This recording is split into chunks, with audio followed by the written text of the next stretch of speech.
بے ساختہ از قلم سحیرہ ویس قسط نمبر 3۔ ہیلو دوستو، کیا حال ہے آپ سب کے؟ امید ہے آپ سب خیریت سے ہوں گے۔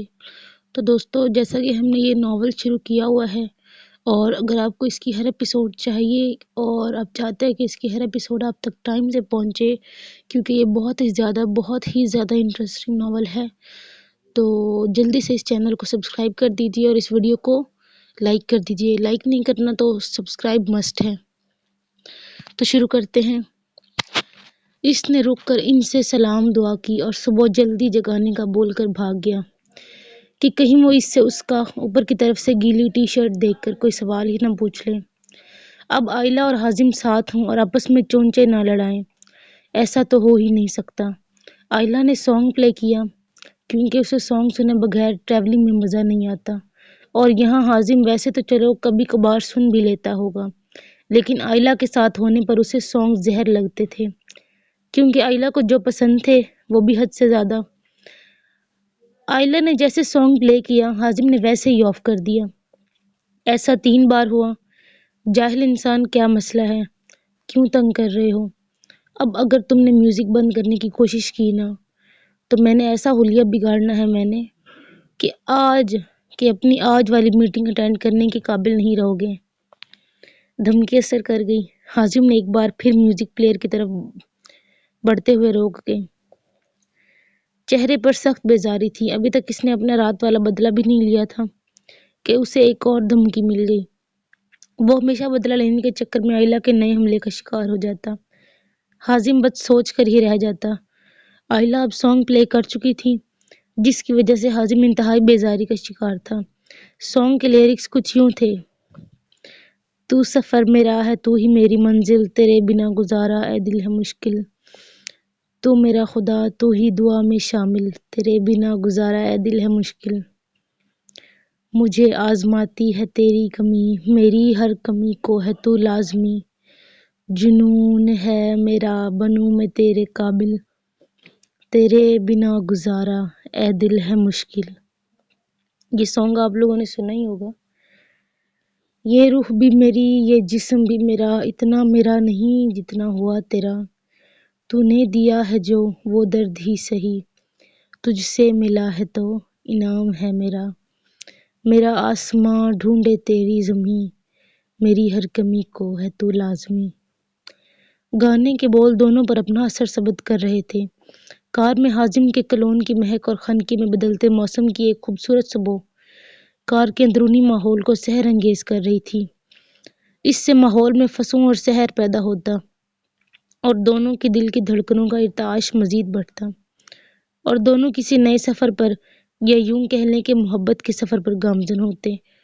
حازم نے بے ساختہ چہرے پر جلانے والی مسکراہٹ سجائے اپنے منہ سے یہ بکواس پھوٹی: او ہو آئلہ میڈم، کیا سانگ سلیکشن ہے آپ کی! آپ مجھے بتا دیتی، آپ مجھ سے اتنا خوبصورت اظہار محبت کرنا چاہتی ہیں، میں کبھی مداخلت نہ کرتا۔ آئلہ کا منہ کھلا کا کھلا رہ گیا۔ اس نے فوراً سے پہلے گانا بند کیا۔ اوئے حازم کے بچے، دماغ تو سیٹ ہے تمہارا؟ یہ کیا کل سے بہکی بہکی باتیں کر رہے ہو؟ آنے دو مما، بابا اور فرحان بھائی کو عمرے سے، تمہاری تو اچھی خاصی کلاس لگوانی پڑے گی۔ آئلہ کی ساری فیملی عمرے پر گئی تھی۔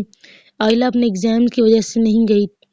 اس کی فیملی کو گئے 18 دن ہو چکے تھے اور اس کے ایگزام بھی ختم ہو چکے تھے۔ روزانہ اس کی فرینڈ ماہرہ اسے پک کرنے آتی تھی، لیکن آج ماہرہ نے کسی کام کی وجہ سے یونیورسٹی نہیں جا رہی تھی، سو آئلہ نے ندا چچی یعنی حازم کی امی کو بتا دیا تھا، اس لیے اسے حازم کے ساتھ آنا پڑا، اور اب اس بد دماغ کی الٹی سیدھی باتوں کو برداشت کرنا پڑا۔ ایک لمحے کو اس نے سوچا کہ اس سے اچھا تھا کہ میں میٹرو بس میں چلی جاتی، مگر اب افسوس کا کیا فائدہ۔ سلسلہ کلام وہیں سے جوڑا گیا جہاں سے آئلہ نے توڑا تھا۔ کیا کہہ رہی ہو تم؟ میری کلاس لگواؤ گی؟ دھیان سے رہنا، کہیں تمہاری اپنی کلاس نہ لگ جائے اور کچھ ان ایکسپیکٹڈ ٹریجڈی نہ ہو جائے تمہارے ساتھ۔ حازم نے معنی خیز لہجے میں ایک نرم مسکراہٹ آئلہ کی طرف اچھالتے ہوئے کہا۔ آئلہ کا اس کی ان الٹی سیدھی باتوں پر حیران ہونا جائز تھا، کیونکہ حازم صاحب خود ہی اپنی کئی باتوں پر حیرت زدہ تھے۔ اوہ، تم تو اب مجھے دھمکی دو گے؟ آئلہ نے طنزیہ لہجے میں پوچھا۔ آئلہ میڈم، میں آپ کو دھمکی دوں گا نہیں بلکہ دے چکا ہوں، حازم نے آئلہ کی پریشان ہوتی شکل سے محظوظ ہوتے ہوئے کہا۔ اب واقعی آئلہ کو تشویش ہو رہی تھی کہ نہ جانے وہ کیا کرنے والا ہے۔ اچھا، یہ سب چھوڑو، بس مجھے بتاؤ کہ تمہیں کیسے پتا چلا کہ آج میری میٹنگ ہے؟ اس نے سادہ لہجے میں پوچھا۔ وہ تم جس طرح ڈریس اپ ہوئے ہو ایسے کسی خاص موقع یا میٹنگ وغیرہ میں ہی ہوتے ہو، آئلہ نے گڑبڑا کر جلدی میں جواب دیا۔ حازم کے چہرے پر مسکراہٹ دوڑ گئی۔ اوہو، تم مجھے اتنا آبزرو کرتی ہو، ہائے اللہ، میں اتنا امپورٹنٹ ہوں تمہارے لیے، اس نے بڑے مزے لے کر کہا۔